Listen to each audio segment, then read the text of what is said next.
21শে জুলাইয়ের মঞ্চ থেকে দুর্গা অঙ্গন তৈরির পরিকল্পনার কথা ঘোষণা করেছিলেন মুখ্যমন্ত্রী মমতা বন্দ্যোপাধ্যায়। সেই সিদ্ধান্তে শিলমোহর দিল মন্ত্রিসভা।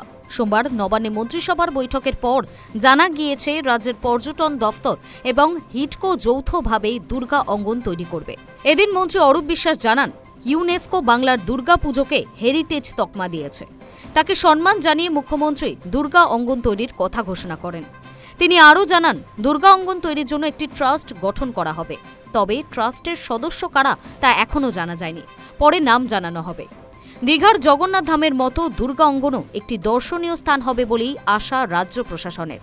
বলে রাখা ভালো, অক্ষয় তৃতীয়ার দিন উদ্বোধন হওয়া দীঘার জগন্নাথ মন্দিরে ক্রমশই বাড়ছে পুণ্যার্থীর ভিড়। অথচ এই মন্দির নিয়ে কম কটাক্ষ করতে ছাড়েনি বিরোধী বিজেপি। গত 18 জুলাই রাজ্যে আসেন প্রধানমন্ত্রী নরেন্দ্র মোদী। সেবার বঙ্গ সফরে তার মুখে একবারও জয় শ্রীরাম ধ্বনি শোনা যায়নি। পরিবর্তে দুর্গা কালীর নাম নেন প্রধানমন্ত্রী। তার মাত্র 3 দিনের মাথায় 21শে জুলাইয়ের শহীদ সমাবেশের মঞ্চ থেকে এই ইস্যুতে প্রধানমন্ত্রীকে নিশানা করেন মমতা ও অভিষেক বন্দ্যোপাধ্যায়। আগামী বছর বিধানসভা নির্বাচন, সে কথা মাথায় রেখে দুর্গা কালী স্মরণে মোদী বলেই খোঁচা দেন তারা।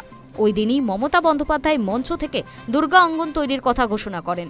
যদিও দুর্গা অঙ্গন কোথায় হবে তা এখনও জানা যায়নি। সূত্রের খবর, মাত্র কয়েকদিনের মধ্যেই সেই সংক্রান্ত বিস্তারিত তথ্যও পাওয়া যাবে। Hi news network.